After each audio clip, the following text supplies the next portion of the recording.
Douala, Cameroon's economic capital city. Ladies and gentlemen, thanks for joining Equinox Television. We're on to the third edition of our bilingual news edition for the day, and the first part is in the French language with Nadine Yambo. Nadine Yambo, good afternoon. Good afternoon once more. For me, I'm Sron Sanda. Mesdames et messieurs, bonjour. Merci d'honorer ce rendez-vous de l'information sur Equinox Télévision. Le gouvernement camerounais réussira-t-il à maîtriser et à réduire son déficit budgétaire dans un contexte de difficultés économiques et sécuritaires? Le ministre des Finances mise sur l'exécution efficiente du budget d'investissement public. Will-Paul Motazé a tracé les sillons du but du BIP à Ebolova, dans la région du Sud Cameroun. Marcelin Gansop, Élisée Bogba. C'est connu de tous. Le budget 2021 s'exécute dans un contexte particulier, marqué par des incertitudes, lesquelles font appel à plus de prudence et de vigilance dans la formulation des choix stratégiques et budgétaires. 2020 a été une année désastreuse. Fort heureusement, avec les mesures qui ont été prises par le chef de l'État, nous avons tenu. 2021, nous entrons dans 2021 dans un climat d'insécurité. Je ne veux pas dire d'insécurité, mais j'ai envie de dire de très faible maîtrise de l'avenir. Nous espérions, quand nous finissions 2020, nous espérions que la pandémie du coronavirus commençait à être une affaire du passé.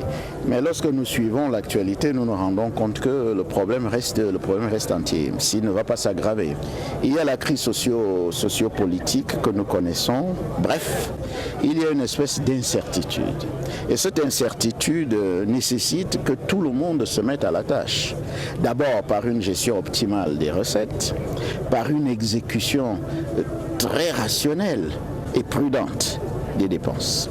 Et nous pensons que si toutes ces conditions sont réunies, l'exécution du budget 2021 peut permettre d'atteindre l'objectif que nous a fixé le chef de l'État, à savoir faire repartir la croissance à la hausse pour qu'on lutte davantage contre la pauvreté.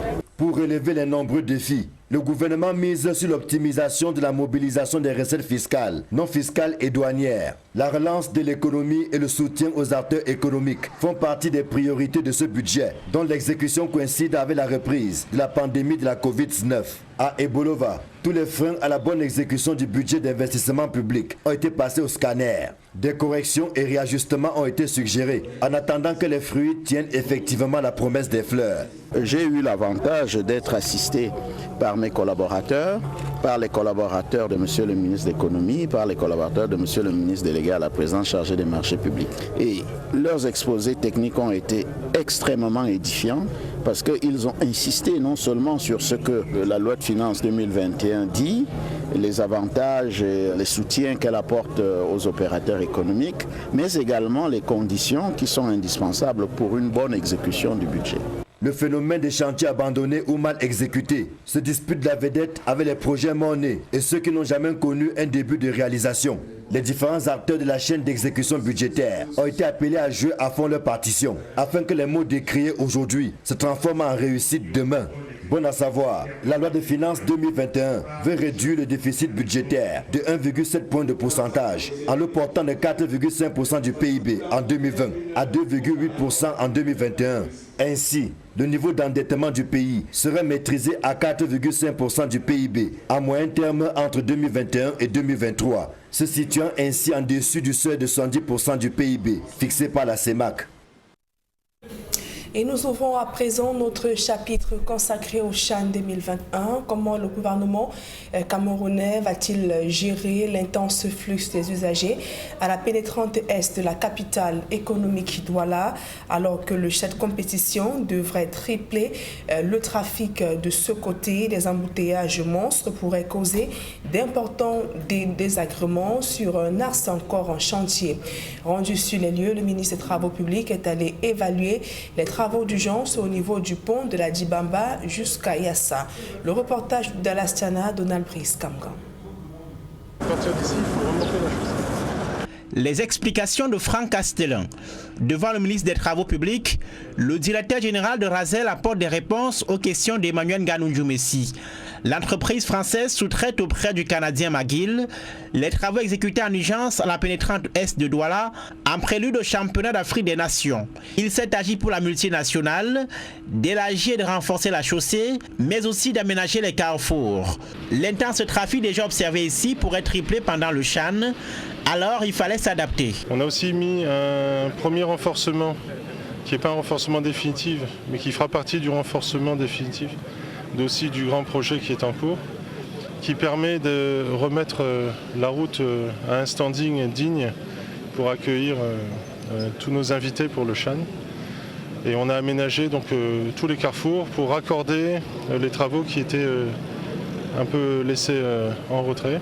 Par le passé, d'impressionnants bouchons ont donné du fil à retordre aux usagers ici. L'enjeu des travaux, c'est donc d'assurer une bonne fluidité dans la circulation. Permettre aux supporters d'aller et de revenir du stade de Japoma sans être pris au piège des embouteillages. À cet effet, l'élargissement de la chaussée a permis d'obtenir 2 voies de dessert de Douala, en plus des autres aménagements menant au stade. Les travaux qu'on nous a confiés, que le MINTP nous a confiés, sont terminés. Bon, il reste des bricoles, il y a plein de petits détails à faire encore, ça c'est jamais terminé. Mais le gros des travaux, c'est fait. En recommandant quelques plaques indicatives ça et là, l'équipe d'Emmanuel Nganou-Djoumessi s'est dit rassurée d'une compétition sans encombre à la pénétrante Est. Globalement, nous sommes satisfaits parce que ce qui était prescrit à l'entreprise pour fluidifier le trafic sur l'itinéraire a été largement réalisé. Il faut dire que nous sommes en train de préparer ce que nous appelons en termes techniques l'accostage, c'est-à-dire que c'est la précision de tout ce qu'il s'agira de faire dans le cadre du projet. On va le prescrire, on va le définir de façon globale et nous allons définir un phasage pour que à terme nous ayons le projet que nous avons imaginé. En dehors des travaux d'urgence réalisés pour le Chan, la pénétrante Est est un vaste chantier. Il y est prévu de grands travaux complémentaires avec l'aménagement de 6 voies circulables dont une voie centrale pour les véhicules de transit entre Douala et Yaoundé. Et dans la tanière des Lions à Prime, 2 briscards ont été appelés pour renforcer l'équipe. Jacques Zoa et Yannick Dian figurent parmi les joueurs sélectionnés pour le Chan 2021. Après une préparation calamiteuse, les Lions à Prime auront-ils la puissance et la force mentale pour battre les différentes équipes et remporter cette compétition qui démarre le 16 janvier prochain? Élément de réponse avec Aïe Cyril. Jacques Zoa, vainqueur de la CAN 2017 avec les Lions seniors, et Yannick Ndieng sont 2 vétérans qui, après une aventure professionnelle peu fructueuse, sont venus se ressourcer au Bercail. Ils sont retenus dans la liste des 23 ou 33 par le sélectionneur des Lions A' afin d'affronter le Chan 2021. Henri Manga, technicien de football, y voit un savant dosage entre expérience et jeunesse. Dans cette liste, le sélectionneur pourra associer 2 attaquants, un ancien et un jeune. Ça veut donc dire qu'on peut espérer des résultats sur cette liste parce que la préparation est terminée. Aujourd'hui, les joueurs ne pensent qu'à entrer dans la compétition. Mais le technicien de football reste prudent. Après une phase préparatoire plutôt catastrophique, tout repose désormais sur le mental. Nous espérons également qu'il y a eu tout un travail mental qui a été opéré vis-à-vis de ces joueurs pour qu'ils ne pensent qu'à la compétition, qu'ils pensent positif, qu'ils sachent que tout le peuple camerounais est avec eux. Pour Henri Manga, la question des primes qui a souvent plombé la participation du Cameroun aux compétitions internationales doit être réglée au plus vite afin de booster le moral des joueurs. Les primes doivent constituer une motivation extrinsèque qui va également venir booster tout le travail produit par le staff technique. La liste publiée par le coach Tungumpile est composée de 3 gardiens de but, 8 défenseurs, 8 milieux de terrain, 4 attaquants et 10 réservistes. Sur la base de la préparation et des forces en présence, Henri Manga soupçonne un système en 4-4-2.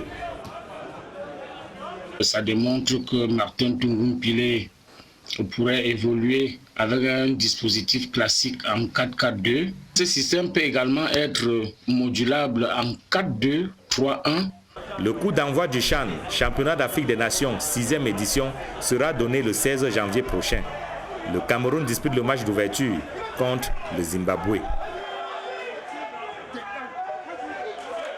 La route du Chan, plusieurs sélections dont les poules sont basées à Douala ont déjà pris le quartier. C'est le cas de l'Ouganda, récent vainqueur du mini-Chan organisé par la FECAFOOT. Les poulains de Jonathan McKinsey multiplient les séances d'entraînement pour affronter l'Ouganda le 18 janvier prochain. Donc, ils ont été suivis durant la première séance d'entraînement par nos reporters Emos Fongo et Sylvestre Hippolyte-Zangao.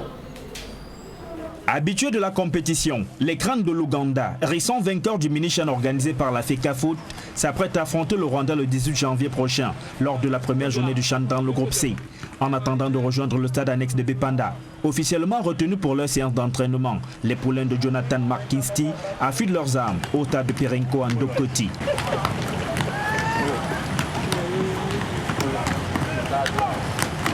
Les consignes du sélectionneur sont claires. Il faut vite oublier le mini-Chan et rester concentré sur la compétition qui s'annonce rude dans le groupe C avec le Maroc, champion en titre. Aucune interview n'est autorisée, mais nos caméras captent la concentration qui s'affiche sur le visage des joueurs.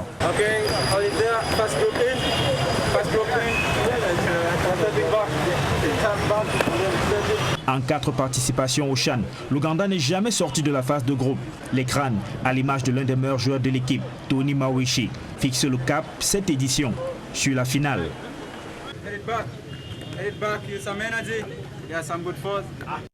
Et l'actualité hors de nos frontières à présent, la situation sécuritaire sur le continent africain préoccupe les deux présidents congolais. Ils ont récemment échangé sur les tensions au niveau des frontières entre les deux pays et même en RCA ainsi qu'au Cameroun. Et au Mali, la CEDEAO a achevé sa mission dans le pays. Elle est allée évaluer notamment le processus de transition ainsi que l'organisation des élections prévues l'année prochaine. D'autres précisions dans ce reportage de Gladys Sidi. Tshisekedi a bouclé lundi une visite de 2 jours auprès de son homologue Denis Sassou Nguesso du Congo-Brazzaville, avec qui il a échangé sur la situation sécuritaire dans son propre pays, en République centrafricaine, au Cameroun et au Niger. Les présidents des deux Congos se sont préoccupés de l'évolution de la situation sécuritaire à l'est de la RDC. Elle est caractérisée par l'activisme des groupes armés et des pertes en vies humaines. Ils ont fermement condamné les attaques criminelles perpétrées dans cette zone et appelé au dialogue, tout comme en Centrafrique, où ils ont pris acte des résultats provisoires des dernières élections. Les crimes commis par les terroristes contre les civils au Cameroun et au Niger ont été également condamnés par les deux dirigeants. La visite du président de la RDC était la 5e du genre chez son voisin le plus immédiat depuis qu'il a pris ses fonctions début 2019. Au Mali, la mission de la CEDEAO poursuit ses rencontres. En prélude au sommet des chefs d'État de la communauté économique des États de l'Afrique de l'Ouest sur la transition au Mali qui doit se tenir le 23 janvier prochain, une délégation de l'organisation sous-régionale séjourne depuis lundi à Bamako. Conduite par l'ancien président du Nigeria, Goodluck Jonathan, elle a aussi commencé ses consultations politiques. 2 objectifs, faire le point sur la transition depuis le coup d'État du 19 août dernier et échanger sur les préparatifs des élections présidentielles et législatives de l'an prochain. Pour l'écrasante majorité des représentants de partis présents, la transition n'est pas sur les rails. Les critiques les plus virulentes viennent du M5, mouvement qui a contribué à la chute de l'ex-président Ibrahim Boubacar Keïta. Devant les émissaires de la CEDEAO, le représentant du M5 a affirmé que les militaires dirigent le pays et que les dirigeants civils ne sont que là pour de la figuration. Conséquence pour les scrutins présidentiels et législatifs de l'an prochain. Selon le M5, tout laisse à croire que par ce biais, les autorités de la transition veulent organiser une cession du pouvoir après une parodie d'élection. Et puis aux États-Unis, comme prévu, les démocrates passent à l'offensive après les événements de mercredi dernier au Capitole, qui ont choqué l'opinion publique américaine et jusque dans le propre camp du président américain. Ils ont déposé lundi à la Chambre des représentants, dont ils ont le contrôle, un acte d'accusation contre Donald Trump, première étape vers l'ouverture formelle attendue cette semaine d'une 2e procédure de destitution contre le locataire de la Maison-Blanche, qu'ils accusent d'avoir incité à la violence. Cet acte d'accusation pourrait être soumis au vote dès mercredi à la Chambre. Un procès suivra ensuite, engagé au Sénat, mais il ne pourra pas débuter avant le 19 janvier, soit la veille de l'investiture de Joe Biden. Ce procès, s'il a lieu, se déroulera donc une fois que le président aura quitté la Maison-Blanche. À présent, la deuxième partie de ce journal avec vous, Fomi Armstrong Sanda. Thanks, Nadine Yambo. Ladies and gentlemen, thanks for joining us in the second segment of information. We begin on a sad note to say that shock and disbelief gripped inhabitants of Mbanga, a town in the Mungo division of the littoral region of Cameroon, following the discovery of the corpse of a man in his 40s. The corpse discovered in an advanced state of decomposition. Innocent Azen, the following report will be telling us that the exact cause of the demise of the mine is yet to be clearly established as an investigation has been launched. His report. Dangobert is name of the deceased in his 40s. His decomposed body was discovered by his roommates upon his return from a journey. I lost my papa Friday. I go to commercial. I don't come back. So I l'impression qu'il voulait aller à la il est sauvé. Il était sous, il avait né sur lui là.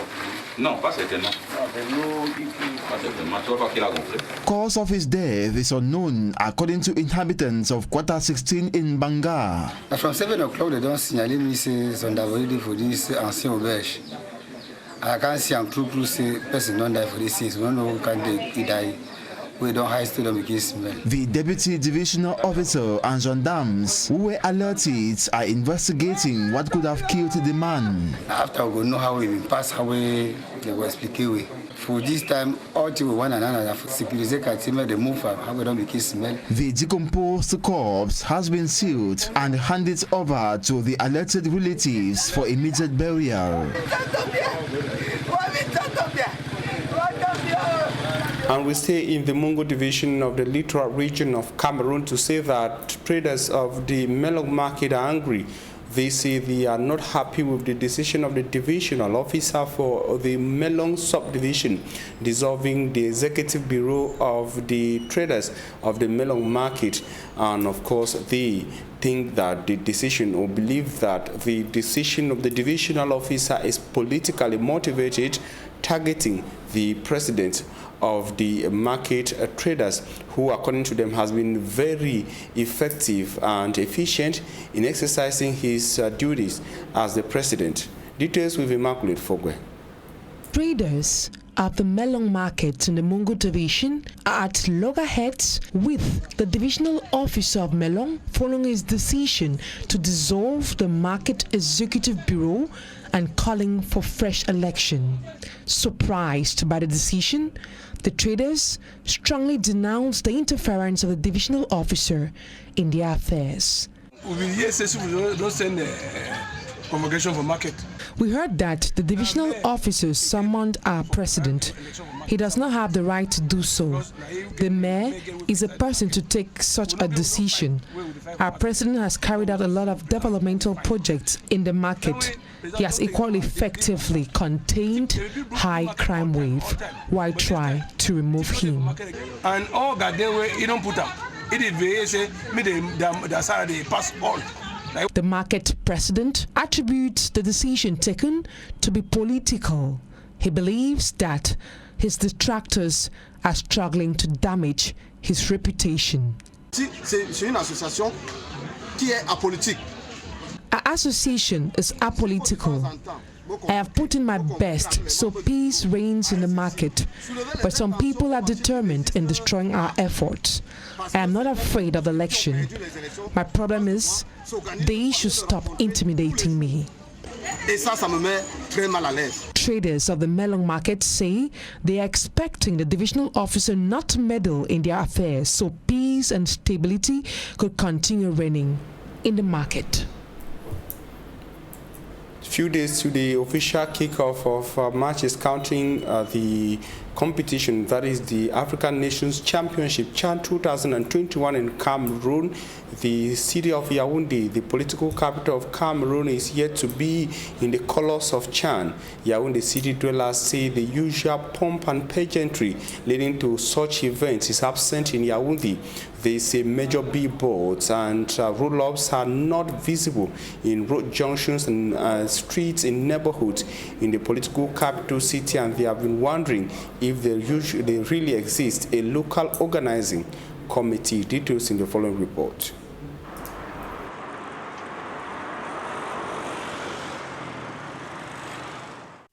On the walls of the Amadou Ahidjo Stadium in Yaoundé, the effigies of the official mascot of CHAN 2021 are very visible, announcing the prominence of the event. However, a tour of some neighborhoods and major road junctions of the political capital city of Cameroon leaves a different impression of the importance of the event. At the Mobile Essos roundabout, the billboards carry messages announcing every major event in town, except CHAN 2021, to the dissatisfaction of local inhabitants. On ne sait même pas qu'il y a quelque chose qui va arriver dans quelques semaines, alors que le Cameroun va accueillir toutes les nations en ce qui concerne le football. Donc, on est... From Mobile Essos to Rompoy-Loncague, flyers and roll-ups are only visible at a filling station, partner to CHAN 2021. The large billboards at Mobile Loncague in Yaoundé have nothing related to CHAN Cameroon 2021. The major billboard carries a Congolese artist announcing his concert in the coming days.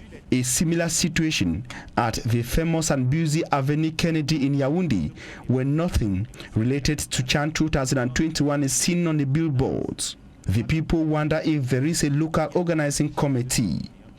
Few meters from Avenue Kennedy is the 20th May Boulevard. Instead of roll-ups, flyers and billboards announcing CHAN 2021, the main message at the May 20th Boulevard in Yaoundé is that of a Cameroonian artist announcing his concert in the coming days. After a long search in Yaoundé, a single flyer announcing CHAN 2021 is seen at Mythique Post Central. Our effort to know from the local organizing committee the strategies employed to better advertise CHAN 2021 proved fruitless. And some of the teams expected to play in some of the polls in Douala are already present in Cameroon's economic capital city. Some of them are preparing and finalizing their training ahead of the official kickoff. One of the teams is Uganda that is training in one part of Douala. Smart Njikan Gabriel went to witness the training of Uganda and compiled the following report.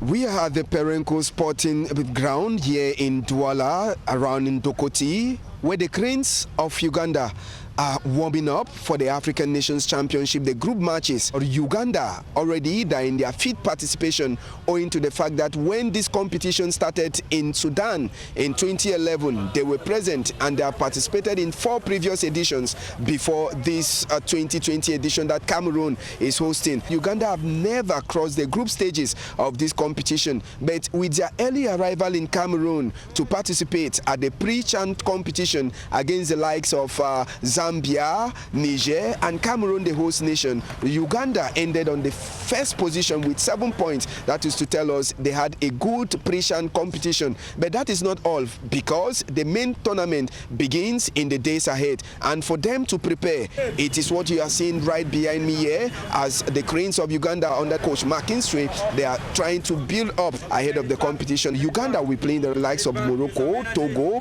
and Rwanda. They are here with one ambition: do better than the last participation that they had, which ended at the group stages. Amos Fongo and Smart Njikan Gabriel for Equinox Television News in Dokoti. And Cameroon's Minister of Transport, Jean-Ernest Massinangale Bibe, says his sector is ready for a successful CHAN 2021 in the littoral region while visiting some of our structures meant in his area of command. The minister assured the population that the special transport measures taken to see a hitch-free CHAN will not in any way affect the daily movement of inhabitants of the city of Douala. More in the following report. Few days to the kickoff of CHAN Cameroon 2021, the Minister of Transport, Jean-Ernest Massinangale Bibe, is on a working visit to the city of Douala. Beginning from the Douala International Airport, the minister says his visit is to evaluate the implementation of recommendations in the transport sector for a successful CHAN 2021. While at the Douala International Airport, the minister observed that measures have been taken to enable a free and secured circulation for different delegations expected in Cameroon. Ernest Massinangale Bibe also promised the population that normal circulation within the city and at the Douala International Airport will not be affected, at least not adversely affected by the special pro-CHAN measures in the transport sector. Depuis ce tour de propriétaire, nous sommes particulièrement heureux. Surtout le volet sanitaire. He also said that transporters and other key actors in the transport sector have been adequately sensitized on the necessity to strictly respect COVID-19 barrier measures. Et les appareils de distribution de gel, de liquide. The minister made his second stopover at the Douala City Council Hall, where he met with the mayor of the city of Douala, the governor of the littoral region, the senior divisional officer for the Buri division and other top administrative and municipal officials. They all exchanged strategies on how to make CHAN Cameroon 2021 successful in the transport domain in Douala. From the Douala City Council Hall, the minister took off for the Japoma Sports Complex, where he evaluated the level of accessibility and safety within the gigantic sports complex. And that's where we end the midday on Equinox Television. We thank you for your very kind attention. News will continue on Equinox at 6 p.m. a full newscast in English, at 8 p.m. a full newscast in French. Nadine and I will be back here tomorrow, 7 a.m. God willing. Nadine, see you tomorrow at 7 a.m. Merci, Fomi Armstrong Sanda, fin de ce journal. Mesdames et messieurs, merci pour votre aimable attention.